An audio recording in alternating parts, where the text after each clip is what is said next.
Bueno, pues empezamos con la primera carta, que es esta. El guerrero dormido es la combinación de Aries y Piscis. Son dos arquetipos muy diferentes. Al guerrero no le gusta la energía de Piscis, en tanto que a través de Piscis el guerrero entra en contacto con lo que aún no es, con lo que puede llegar a ser, pero aún no es. Si está muy identificado con su propio ego, como es lo habitual, la energía de Aries de baja frecuencia, pues el contacto con esa imagen le va a provocar ira y frustración y va a tender a refugiarse en esa imagen. Es como que el guerrero, con su espada mellada, con su burro en vez de caballo, sin ninguna batalla ganada, sin nada conseguido, se imagina siendo un caballero y se refugia en esa imaginación, en esa fantasía. Y no hace nada por lograr esa imagen. Un Aries trabajado lo que ve a sí mismo cuando entra en contacto, lo que ve de sí mismo cuando entra en contacto con la energía de Piscis es a su yo superior, es a la mejor versión a la que puede acceder, es la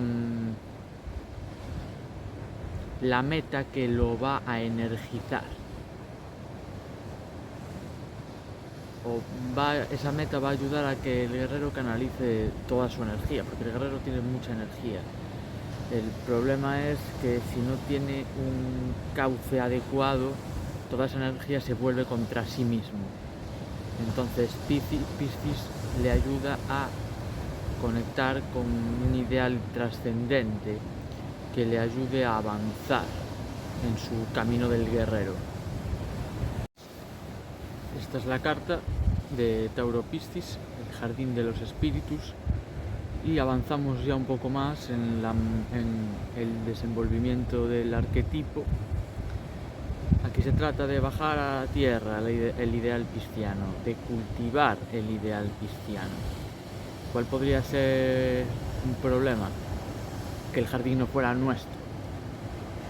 Tenemos que cultivar nuestro propio jardín, no podemos cultivar el jardín de otros. Por mucho ideal que haya detrás, de armonía, de belleza, de equilibrio, da igual, solo nos compete a nosotros cultivar nuestro propio jardín. El jardín es un símbolo de la mente, en realidad. O sea, cultivando este jardín se está cultivando a sí misma esta persona y está animada por ese ideal de equilibrio, ¿no? Las dos fuerzas de la cual surge la tercera, que es la armonía, la síntesis. Géminis Piscis, la tercera carta, el silencio. Nos está hablando de que hay cosas que no se deben comunicar, que no se pueden comunicar. Si las comunicamos, nos las cargamos. Es como quien rompe el silencio en una puesta de sol, por ejemplo, y se pierde la magia. Géminis quiere comunicar, pero es que hay cosas que se comunican sin palabras, hay cosas que para comunicarlas es necesario el silencio. De eso habla esta carta, de todas esas cosas que necesitamos, para las cuales necesitamos cultivar un silencio muy profundo para poder vincularnos a los demás desde ese silencio. Cuarta carta, Cáncer Piscis, la bella durmiente. Me refugio en la fantasía de que alguien o algo me va a salvar de mi soledad.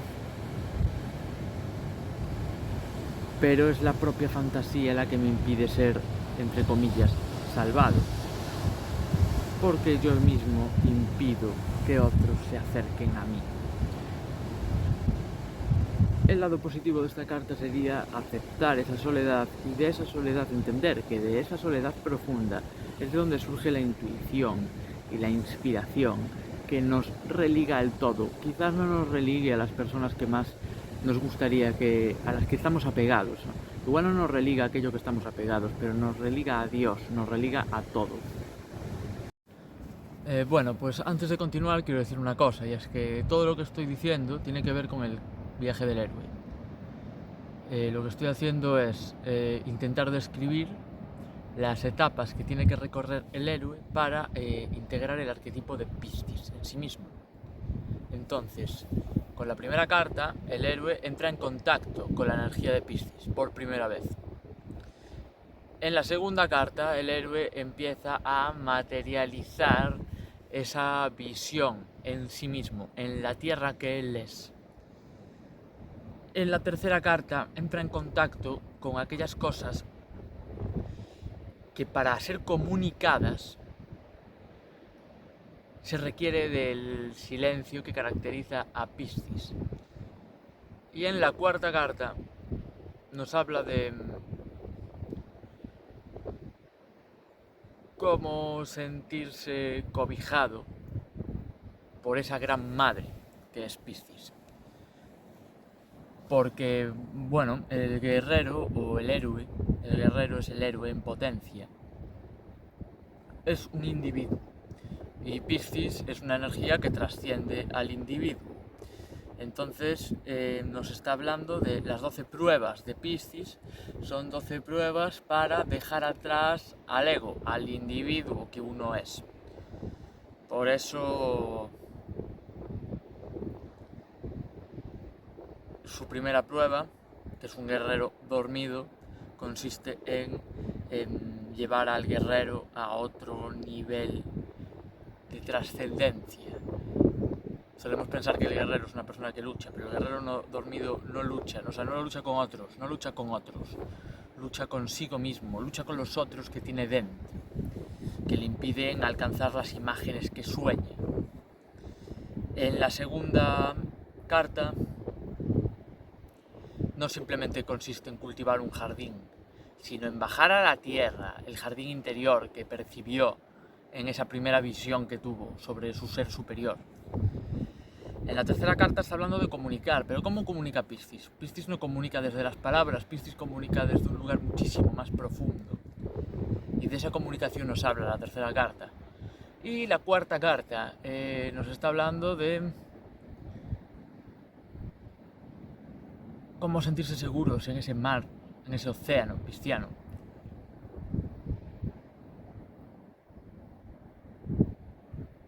Cómo sentir que de alguna manera algo nos cuida. Cáncer se siente cuidado por su madre, pero volvemos otra vez a lo mismo. Cáncer es un arquetipo personal y Piscis es transpersonal. Entonces el arquetipo de Cáncer Piscis nos habla de cómo trascender a la madre individual y entender que el universo es como un gran útero que nos contiene, nos cobija y nos alimenta.